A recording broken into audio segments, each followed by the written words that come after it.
जय हिंद। मैं आप लोगों के लिए अपनी तरफ से बहुत सारी सकारात्मक ऊर्जा भेजती हूँ और मैं आज आपके सामने हाजिर हूँ अपनी book let's both the love train का हिंदी ट्रांसलेशन लेकर के, जो मैं स्पेशली अपने हिंदी व्यूअर्स और अपने उन स्टूडेंट्स के लिए पढ़ रही हूँ जिन्हें इंग्लिश समझने में प्रॉब्लम होती है।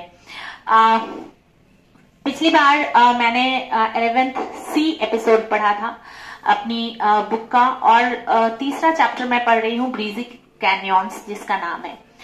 और आज मैं शुरू करती हूँ 12वां एपिसोड आप सबकी दुआ से। इजाजत चाहूंगी। हैदर से मिलने के बाद वरीशा को हमेशा ऐसा लगता था जैसे उसके आसपास उससे उसकी खुशियां शेयर करने के लिए कोई है, उसको कोई मॉरली सपोर्ट करने के लिए है, कोई गाइड करने के लिए है, एक और ही बहुत ज्यादा खूबसूरत और केयरिंग बेटी बनने के सफर में।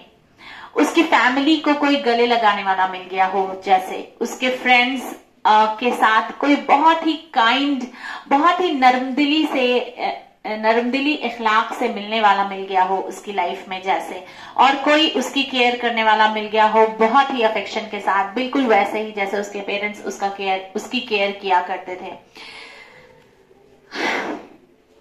अपने पेरेंट्स को इतने प्यार से देखने वाली लड़की को और खुद को बहुत ही प्यार से संवारने वाली लड़की को एक ऐसा जीवन साथी मिल गया था जो उसको उसकी ही नजर से देख रहा था, और ये सब चीजें उसको अपनी जिंदगी में व्हाइट एप्रन पहनने के लिए, स्टेथोस्कोप गले में डालने के लिए और उत्साहित कर रहा था और मदद कर रहा था उसकी मंजिल तक पहुंचने के लिए। तो अपने नीट के प्रिपरेशन के लिए जो लास्ट टाइम उसने अपने मम्मी पापा से मांगा है चांस, उसके लिए वो डबल एंथुजियाज्म से, बहुत ज्यादा दोगुना उत्साह जिसे कहते हैं, उससे वो एफर्ट लेने लगती है, काम करने लगती है अपने टारगेट के पीछे, ताकि वो अपनी स्टडी टारगेट को बहुत आसानी से अचीव कर ले। वो समझ जाती है कि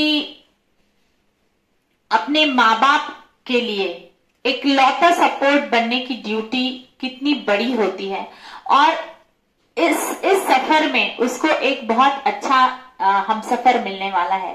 वो एक ऐसा इंसान है जो उसके पेरेंट्स के बारे में भी बहुत अच्छा सोचता है, और इस तरह से वो अपने पेरेंट्स के लिए जो ख्वाब देखा करती थी कि मैं पढ़ लिख करके बड़ी बनूंगी, जॉब करूंगी, अपने पैरों पे खड़ी होंगी और अपने माँ बाप के बुढ़ापे का सहारा बनूंगी, क्योंकि वो इकलौती बेटी थी तो उसके पास सिबलिंग का कोई सपोर्ट भी नहीं था, तो वो बचपन से उसको इसी तरह के ख्वाब वो देखा करती थी। और ये सारी फीलिंग्स इकट्ठे मिल करके उसको नीट की प्रिपरेशन में बहुत जोश के साथ आगे बढ़ने के लिए मदद कर रहे थे। हैदर रात में अपनी ट्रेन में बोर्ड करता है और इलाहाबाद अगली सुबह पहुंच जाता है और अपने रिजल्ट का बेसब्री से इंतजार करने लगता है। 5 सितंबर का दिन आता है और आज है रिजल्ट जेई एडवांस का। हैदर को उसके फ्रेंड आमिर ने कॉल किया है जेई वेबसाइट पे रिजल्ट चेक करने के लिए। वो जल्दी से कॉल डिस्कनेक्ट करता है और उसको थैंक यू कहते हुए कॉल डिस्कनेक्ट करता है कि अच्छा हुआ तुमने मुझे ये बताया, अब मैं जल्दी से अपना रिजल्ट चेक करता हूँ। वो jeeadv.ac.in वेबसाइट ओपन करता है और अपनी इतने सालों की मेहनत को एक्चुअलाइज होते हुए, जो रियल जिंदगी में होते हुए देखता है, कामयाब होते हुए देखता है। वो देखता है कि उसका roll number first 5 roll numbers में से है। वो दौड़ करके अपने माँ बाप के पास जाता है और उन्हें इन्फॉर्म करता है रिजल्ट के बारे में। वो उसको कॉन्ग्रेचुलेशन करते हैं, उसको गले लगाते हैं, उसकी पेशानी पे बोसा लेते हैं, किस करते हैं और बहुत सारी दुआएं देते हैं कि अल्लाह तुम्हें बहुत कामयाबी दे। तुमने जिस तरह से इतने साल मेहनत की है, हमने अपनी आंखों से तुम्हारी मेहनत को देखा है, और आज ये दिन अल्लाह तुम्हारी जिंदगी में लाया है, तो तुम्हें बहुत कामयाबी अता फरमाए और बहुत सेहतयाब रहो। और फिर वो लोग अपने सारे रिलेटिव्स को, फ्रेंड्स को और अपने पड़ोसियों को, सबको मदद करते हैं। सारे पड़ोसी आते हैं और उसको बहुत ही मुबारकबाद देते हैं, उसकी फैमिली को बुके, फूलों का गुलदस्ता देते हैं और मिठाई दे करके मुबारकबाद देते हैं।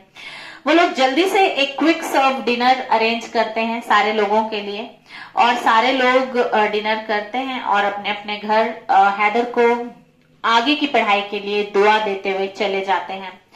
हैदर जॉइंट सीट एलोकेशन अथॉरिटी जो होती है उसको रेफर करता है एडमिशन के लिए, कांटेक्ट करता है एडमिशन के लिए। वहां से इसी अथॉरिटी के जरिए काउंसलिंग होती है, रजिस्ट्रेशन होता है और सारे डिटेल्स पता चलते हैं कि कौन से कॉलेज में एडमिशन मिलेगा, कौन सा हॉस्टल अवेलेबल होगा, ये सारी चीजें।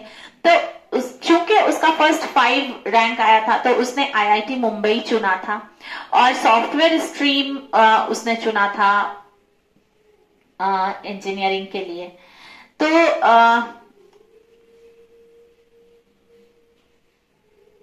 उसको गाइडलाइंस मिलती है इस वेबसाइट से और यहां से वो जाकर के अपने एडमिशन की प्रोसेस को पूरा करने के लिए पोवाई में जो है Indian institute of technology Mumbai में, वहां जाने की तैयारी करता है। वो सारे एडमिशन प्रोसेस ऑनलाइन जो होते हैं वो कंप्लीट कर देता है, फी का भी पेमेंट कर देता है, उसको हॉस्टल नंबर 1 अलॉट होता है और फिर वो वापस इलाहाबाद चला आता है।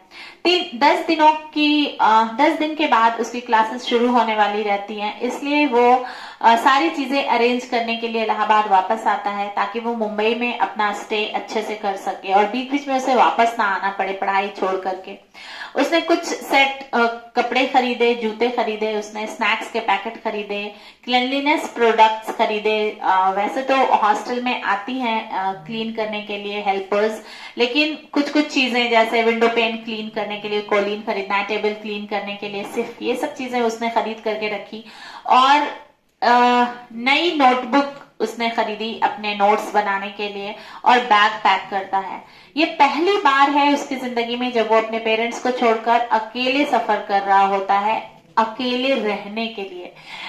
एंट्रेंस के टाइम भी उसने अकेले जर्नी की थी, लेकिन ये जर्नी थोड़ी डिफरेंट थी। इस बार माँ बाप को छोड़कर लंबे अरसे के लिए जाना था हॉस्टल में पहली बार, और इसलिए वो थोड़ा उदास भी था कि, और अपने माँ बाप को देखकर थोड़ा अपसेट भी हो रहा था कि बचपन से इनके साथ रहा हूं, अब अकेले रहना है। वो बैठता है अपने माँ बाप के साथ लंबे वक्त के लिए, लंबे वक्त तक रात में, और जिस दिन उसको जाना रहता है उसके एक दिन पहले वाली रात में वो बताता है अपने माँ बाप को कि आप अच्छे से काम कीजिएगा, अपने हेल्थ रूटीन फॉलो कीजिएगा, अपने मेडिसिन टाइम पे लेते रहिएगा, खाने पीने का ध्यान रखिएगा। वो उन लोगों को बोलता है कि हेल्दी रहना खुश रहने के लिए बहुत जरूरी रहता है और इस तरह से आप लोग पूरी दुनिया में मेरी एक ही फैमिली हो और मेरा सबसे ज्यादा क्लोज रिलेशन आपसे है, तो आप लोगों की जिम्मेदारी है कि मुझे खुश देखने के लिए आप लोग अपनी सेहत का ख्याल रखें। सारे लोग उसको देर रात तक माँ बाप उससे बात करते रहते हैं और बात करते करते काउच पे ही सो जाते हैं लिविंग रूम में। सुबह सुबह मेहरान उठता है और उसको, वो हैदर को देखता है और उसके बचपन की सारी बातें उसको याद आ जाती हैं जब वो नमाज पढ़ करके बैठा होता है हैदर के पास। ये बहुत लंबा अरसा गुजर गया, अब छोटा सा बच्चा कब बड़ा हो गया और कब हायर स्टडीज में अब जाने वाला है, ये सोचते सोचते मेहरान की आंखों से आंसू रोल हो करके उसके गालों से होते हुए उसकी आंखों पे गिर जाते हैं। वो उसके बालों को में उंगली डाल करके इस तरह से सहला रहा होता है, उसके फेस को सहला रहा होता है देख करके कि मेरा बच्चा चला जाएगा और कल हम दोनों अकेले रह जाएंगे। जब आंसू हैदर के चेहरे पे टपकता है तो हैदर अपने पापा के प्यार भरे टच को फील करके और वो आंसू गिरने से उठ जाता है हैदर और अपने पापा की गीली आंखों को देखकर कहता है, पापा आप सिसकियां क्यों ले रहे हैं, स्ट्रांग हो जाइए पापा। मैंने आपके इतना रफ एंड टफ फादर नहीं देखा अपनी जिंदगी में। आप और अम्मी मेरे सनशाइन्स हैं, मेरी जिंदगी की रोशनी है आप दोनों। आप लोग मुझे जाने के वक्त इस तरह से अलविदा करेंगे सिसकियों के साथ। आप मुझे अपना खिलखिलाता हुआ चेहरा, ग्रीनिंग फेस, एकदम बत्ती सी जिसे दिखाना कहते हैं, वो दिखा करके अलविदा कीजिए, नहीं तो मैं कमजोर पड़ जाऊंगा। और इस तरह से अगर आप हंसते हुए मुझे अलविदा करेंगे तो मेरा डिपार्चर मेरे लिए इजी हो जाएगा। मेहरान अपने आंसू पोंछता है और उसको ग्रिन करके दिखाता है। वो दोनों हंसने लगते हैं। इन दोनों की हंसी की ठहाके लगाकर हंसने लगते हैं और इनके ठहाके की आवाज सुनकर रदिया उठ जाती है और उन दोनों को गले लगा लेती है। वो इस सीन से बचने के लिए कि ऐसा इमोशनल सीन में मुझे रदिया को बहुत रोना आता था, तो वहां से वो कटने के लिए वो बोलती है मैं आप लोगों के लिए चाय बना के लाती हूँ, और वहां से चली जाती है। दोनों फ्रेश होते हैं, चाय पीते हैं और हैदर को स्टेशन पे ड्रॉप करने जाते हैं। उद्योग नगरी एक्सप्रेस में हैदर की टिकट हुई रहती है मुंबई के लिए, और ये लोग स्टेशन पहुंचते हैं। हैदर ट्रेन में बोर्ड होता है, अपने माँ बाप की दुआओं के साथ, उनकी भीगी और नम आंखों के साथ गुड बाय, खुदा हाफिज कहता है और ट्रेन चल देती है। वो कैंपस में पहुंचता है, हॉस्टल ज्वाइन करता है, अपनी चीजों को अरेंज करता है, अपने बुक्स को स्टडी टेबल पे, कपड़ों को कबर्ड में, अपने बेड जो मिलता है हॉस्टल में वो सिर्फ बेड होता है, उसके ऊपर बेडिंग नहीं होती है, तो उस पे गद्दे लगाना, चादरें लगाना, ये सारा काम वो करके मेस में चला जाता है। कैंटीन में, जो मेस हॉस्टल का जो डाइनिंग एरिया है उसे मेस कहा जाता है, MESS, तो वो वहां चला जाता है खाना खाने के लिए, दोपहर का लंच करने के लिए। डाइनिंग एरिया में उसे उसका एक सीनियर मिलता है जिसका नाम है सुहेल। ये नाम मैंने अपने चचा का इस किताब में लिखा है। मेरे चचा बहुत ही स्टूडियस थे अपने स्टूडेंट लाइफ में। बाद में तो उनकी शादी के बाद मैं उनके साथ रही नहीं, मैंने उनको बचपन से देखा है, तो जब देखती थी तो किताबों के साथ वो मुझे मिलते थे। तो एक स्टूडियस स्टूडेंट की छवि उनकी मेरी आंखों में है। वो पापा कैसे थे, अपने बच्चों के साथ क्या करते थे, कैसे पढ़ाते थे, क्या करते थे, वो सब मैंने एक्सपीरियंस नहीं किया, क्योंकि तब मैं ग्रेड 11th 12th में थी और उस टाइम मेरा पढ़ने लिखने का इतनी इंस्पिरेशन से भरे हुए जो मेरे चचा लोग हैं, पहले मेरे छोटे अब्बी भी जो है फखरुल हसन, वो भी बहुत स्टूडियस थे। उन्होंने गवर्नमेंट स्कूल से पढ़ाई लिखाई की, कॉलेजेस से, लेकिन उन्होंने BCom बहुत अच्छे मार्क्स से पास किया और बहुत अच्छे कॉमर्स के टीचर हैं, वो मैथ्स भी बहुत अच्छा पढ़ाते हैं। तो इन दोनों को देख करके मैं बड़ी हुई। और तीसरा जो मेरा आइकन है पढ़ाई लिखाई को लेकर के, वो मेरे भाईजान थे। उन्होंने प्राइवेट स्कूल में, बाल विकास स्कूल वहां का उस वक्त का बहुत अच्छा CBSE बोर्ड का स्कूल माना जाता था, वहां से उन्होंने एजुकेशन ली थी। और उसके बाद फिर वो कॉलेज उन्होंने गवर्नमेंट कॉलेज से किया और फिर पटना चले गए थे PO की प्रिपरेशन के लिए। तो ये जो 3 बंदे थे, इन तीनों को मैंने पढ़ते हुए बहुत देखा। अपने बाकी भाइयों को मैंने घर का काम भी करते हुए देखा, अपनी माँ को मदद करते हुए देखा, लेकिन इन तीनों को प्योरली पढ़ाई करते हुए मैंने देखा है। तो उनको एक अपनी तरफ से ग्रेटिट्यूड पे करने के लिए कि इतने स्टूडियस लोगों की मेरे जिंदगी में रोल है, उन लोगों को देखकर पढ़ाई की तरफ रुझान बढ़ा बचपन से ही। तो उनका नाम मैंने यहाँ पे हैदर के सीनियर के तौर पे लिखा है। वो 3rd ईयर कंप्यूटर टेक्नोलॉजी का स्टूडेंट होता है सुहेल, और बहुत ही हम्बल होता है, बहुत ही वेल बिहेव्ड होता है, लेकिन बहुत बोल्ड भी होता है। उसके सामने कोई चूं चा नहीं कर सकता है, बहुत ही कॉन्फिडेंट बंदा होता है। तो वो उससे पूछता है कि तुम क्या न्यू कमर हो, नए लगते हो कैंपस में, मैंने तुम्हें पहली बार देखा है। तो हैदर खुद को इंट्रोड्यूस करता है और उनसे हाथ मिलाता है, और सुहेल सीनियर होने के नाते उसको गाइड करते हैं कि किस तरह से तुम्हें इस हॉस्टल में अपने इनर सर्कल में रहना है। वो बताता है, उसको गाइड करता है कि तुम बहुत अच्छी फैमिली और एजुकेटेड फैमिली से लगते हो, बहुत बिहेवियर तुम्हारा हम्बल है, बॉडी लैंग्वेज से पता चलता है कि तुम बहुत ही अच्छी फैमिली को बिलोंग करते हो। तो मैं तुम्हें एक चीज गाइड करूंगा एज अ सीनियर कि अपने डेली गोल्स बनाया करना और अपने टाइम टेबल को उस तरह से अरेंज करना कि तुम उसे अचीव कर पाओ, और अपने छोटे छोटे गोल्स को अचीव करते करते अपने टर्म्स के जो एग्जाम होते हैं उनको अल्टीमेट टारगेट बनाना, अपने इनर सर्कल में रहना, मतलब बहुत ही चूजी और कम फ्रेंड्स को बनाना, लेकिन बहुत ही लायबल फ्रेंड्स बनाना तुम। ये एज अ सीनियर वो कैंपस में उसको गाइड करता है। वो बोलता है फ्रेंडशिप तुम्हारी फ्रेंडशिप सर्कल जो होता है वो बहुत ही ऑनेस्ट बंदों तक ही सीमित रखना अपना फ्रेंडशिप सर्कल। बहुत बड़ा सर्कल नहीं बना लेना, क्योंकि तुम्हारे पास टाइम ही नहीं होगा तुम्हारे स्टडी गोल्स, डेली गोल्स को अचीव करते करते। इतना वक्त नहीं होगा कि तुम फ्रेंडशिप में इतने सारे अपना प्रेशियस टाइम वहां पे दे सको। तो बहुत कन्फाइंड रखना, कम रखना, लेकिन बहुत ही अच्छे और चुनिंदा दोस्त बनाना तुम।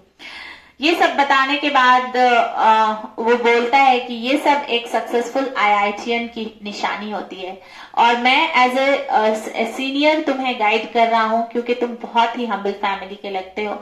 ऐसा ना हो कि मुंबई की भीड़ में तुम कहीं अपना टारगेट ही मिस कर दो। और इस तरह से वो उसका पैट करता है बैक और उसको विश करता है गुड लक, तुम कैंपस पे वेलकम ऑन द बोर्ड। और उसको खाना खत्म करने देता है और वहां से वो चला जाता है सीनियर। हैदर अपना सिनॉप्सिस कलेक्ट करने के लिए जाता है अपने डिपार्टमेंट में। सिनॉप्सिस एक डिटेल सिलेबस होता है जिसे आजकल करिकुलम कहा जाता है स्कूल में। एक डिटेल्ड करिकुलम भी कहा जाता है। मेरे बच्चों के स्कूल में उसको बीकन कहा जाता है। तो वो यूनिवर्सिटी लेवल पे हर डिपार्टमेंट में दिया जाता है। बच्चे उसका जेरोक्स ले लेते हैं, फोटोकॉपी ले लेते हैं और ले करके अपने स्टडी टेबल के सामने लगा लेते हैं ताकि उनको याद रहे ये टॉपिक है। उसमें सप्लीमेंट्री बुक्स के नाम भी दिए होते हैं कि नोट्स कैसे बनाना है, आपको पढ़ना कैसे है। लैब जर्नल्स वगैरह के बारे में भी दिया होता है इंजीनियरिंग के स्टूडेंट्स के लिए। तो वो पूरा डिटेल जो सिनॉप्सिस होता है वो लेकर आता है, उसके हिसाब से बुक्स इश्यू करवाता है वो कॉलेज की लाइब्रेरी से और लेक्चर अटेंड करने लगता है। 1 घंटे के लिए वो अपने फ्रेंड्स के साथ हैप्पी गैदरिंग भी करता है डिनर के बाद डेली, और फिर रात के 12 बजे तक वो हॉस्टल लाइब्रेरी में सेल्फ स्टडी करता है। अपने सीनियर के गाइडेंस को सुनते सुनते उसको इतनी बात समझ में आ जाती है कि फ्रेंड्स और स्टडी दोनों मैनेज करना है, तभी टारगेट कंप्लीट कर पाएगा। वो सिर्फ फ्रेंडशिप करता रहेगा तो एजुकेशनल टारगेट छूट जाएगा, और सिर्फ एजुकेशनल टारगेट्स कंप्लीट करने में बैठेगा तो ह्यूमैनिटी की स्किल्स नहीं सीख पाएगा। तो दोनों को बैलेंस करनी है उसको। इस तरह से पहला साल उसके कॉलेज का बहुत ही अच्छी तरह से बीतता है रूटीन के साथ, और वो आसपास की चीजों को सुनता भी रहता है। कहते हैं listening is the first step towards learning. तो जो चीजें उसको सीखनी होती है उसको ध्यान से वो सुनता भी है। बहुत ज्यादा इंटरेक्शन नहीं करता है क्योंकि वो न्यू कमर होता है, और जो जूनियर्स होते हैं वो पहले साल थोड़ा कैंपस को समझने में ही लगाते हैं, पढ़ाई लिखाई फ्रेंड्स बनाने में। तो बहुत ज्यादा इन्वॉल्व नहीं होता है वो कैंपस की एक्टिविटीज में। और बहुत अच्छी हैबिट है ये किसी नए जगह को जानने के लिए कि मुंह बंद कान खुले रहने चाहिए, तो हम नए जगह को बहुत अच्छी तरह से समझ पाते हैं। और वही स्किल जो उसने बचपन से सीखी थी, ये स्किल अपने स्कूल में सीखी थी, अपने घर में सीखी थी, तो वो अपनी लाइफ में अब उतार रहा था प्रैक्टिकली बहुत अच्छी तरीके से अपने कैंपस में। और इस तरह से उसका पहला साल सॉफ्टवेयर इंजीनियरिंग का पोवाई में बहुत अच्छा बीतता है। दूसरी तरफ वरीशा को नीट में हाई रैंक आ जाता है और उसको ग्रैंड मेडिकल कॉलेज मुंबई में bachelor of medicine and bachelor of surgery MBBS में एडमिशन मिल जाता है। उसको कैंपस में हॉस्टल भी मिल जाता है क्योंकि उसकी रैंकिंग अच्छी होती है तो कोई प्रॉब्लम नहीं होता है। और उसके पेरेंट्स उसको बहुत पॉजिटिविटी के साथ गाइड करते हैं हॉस्टल लाइफ के बारे में। और ये सब देख करके वो बहुत खुश होती है कि अब मैं पहली बार अपनी जिंदगी में हॉस्टल लाइफ को एक्सपीरियंस करने जा रही हूँ। वो एक बहुत ही वेल एडजस्टेड लड़की थी, मतलब हर सिचुएशन में खुद को आराम से एडजस्ट कर लेती थी, चीजों को समझ लेती थी, जिंदगी को ढालने का हुनर था उसके अंदर आसपास की चीजों के हिसाब से, आसपास के माहौल के हिसाब से। तो ये चीज उसको यहाँ पे बहुत हेल्प करती है। और वो बहुत ही कंपैशनेट होती है, बहुत दयालु होती है, तो उसके फ्रेंड्स बनने में भी उसको टाइम नहीं लगता, बहुत अच्छे फ्रेंड्स उसके बन जाते हैं। और वो बहुत बोल्ड होती है अपनी डेली प्रॉब्लम्स को सॉल्व करने के लिए। बचपन से छोटी छोटी प्रॉब्लम्स वो खुद ही सॉल्व किया करती थी और सॉल्व करने के बाद अपने मम्मी पापा को बताया करती थी कि ऐसी प्रॉब्लम थी, मैंने ऐसे किया, ठीक किया क्या। तो उसके माँ बाप उसको कहते थे कि हाँ बहुत स्मार्टली तुमने प्रॉब्लम हैंडल की, अच्छा किया तुमने, ऐसे ही करना चाहिए था। और इस तरह से, और वो बहुत स्मार्ट भी थी। जब उससे कोई गलतियां हो जाती थी तो वो समझ जाती थी कि ये गलती मुझे दोबारा नहीं करनी है। वो अपनी हर गलती से सीख लिया करती थी चीजें। और सोशल बहुत थी, अपने को पार्टी पॉलिटिक्स से अलग रख लेती थी। सोशल होने के साथ साथ पॉलिटिक्स से खुद को अलग रख लेना, वो जो समाज में चलती रहती है, ये भी एक बहुत बड़ी स्किल होती है, बच्चों के अंदर डेवलप करनी चाहिए। उसको अल्लाह ने इन्नेट दी थी, उसने कहीं से सीखी नहीं थी, उसको खुद ब खुद आता था कि किस तरह से समाज में सबके साथ घुल मिल के रहना भी है, लेकिन किसी की पॉलिटिक्स में नहीं पड़ना है। ये चीज उसको इन्नेट अल्लाह ने दी थी। और इस तरह से उसकी एमबीबीएस का पहला साल शुरू होता है। उसको admission Grand medical college Mumbai में मिल जाता है आराम से। और मुंबई में ये नई जगह है दोनों के लिए, वरीशा के लिए भी, हैदर के लिए भी, क्योंकि उनकी अपब्रिंगिंग अलग अलग शहर में हुई है, उत्तर प्रदेश में, एक की इलाहाबाद में और वरीशा की अलीगढ़ में। तो वो अपने पेरेंट्स की गाइडेंस को बहुत ही ध्यान से फॉलो करते हैं कि कहीं ऐसा ना हो बड़े शहर की चकाचौंध में हमारे पढ़ाई का टारगेट ही मिस हो जाए। तो पढ़ाई को और प्रोफेशनल स्किल को एनहांस करने के लिए जो आए हैं यहाँ पे, उस टारगेट को वो कभी भूल ना जाएं, इसलिए उन्होंने प्रिंट करा के अपने स्टडी टेबल के सामने बहुत ही बोल्ड लेटर्स में उन्होंने रख लिया था प्रोफेशनल टारगेट्स। और उसको बार बार वो देखते थे ताकि कहीं से भी उनके दिमाग से ये चीज निकल ना जाए। और इस तरह से वो अपने ख्वाब को लेकर बहुत सिंसियर थे और उसको पूरा करने के लिए बहुत मेहनत कर रहे थे। अब मैं यहीं पे रुकूंगी, 20 मिनट से ज्यादा हो गया है। मैं कल आपके लिए लेकर आती हूँ अगला एपिसोड नंबर 13। तब तक जुड़े रहिए मुझसे जानने के लिए कि जब एजुकेशन, स्कूल एजुकेशन बहुत अच्छी बच्चों को मिलती है और उसमें बहुत तरह की लाइफ स्किल्स स्कूल में सिखा दिया जाता है, तो बच्चे किस तरह नए एनवायरमेंट में भी खुद को सिक्योर, सेफ रखते हुए अपना एजुकेशनल टारगेट कंप्लीट करते जाते हैं। और दोस्तों को बनाने में, उनको समझने में कितनी संजीदगी से वो एफर्ट लेते हैं। और फिर जो प्रॉब्लम्स छोटी छोटी आ जाती हैं बहुत सारे लोगों की लाइफ में गलत एनवायरनमेंट में पढ़ने की वजह से, तो वो लोग अपना एनवायरनमेंट चूज कैसे करते हैं, ये सब चीजें जानने के लिए मेरे साथ जुड़े रहिए और सीखते रहिए बहुत अच्छी बातें, क्योंकि जिंदगी एक ही बार मिलती है और उसको आप अपने तरीके से अपने एनवायरनमेंट को क्रिएट कैसे करते हैं, अपने टारगेट को अचीव कैसे करते हैं और किस तरह से अपने को इस खूबसूरत सी दुनिया में खूबसूरत बनाए रखते हैं, इसको जानने के लिए जुड़े रहिए मुझसे मेरे चैनल इंडिया रॉक्स 2023 पे। तब तक जीते रहिए, खुश रहिए, आबाद रहिए। जय हिंद।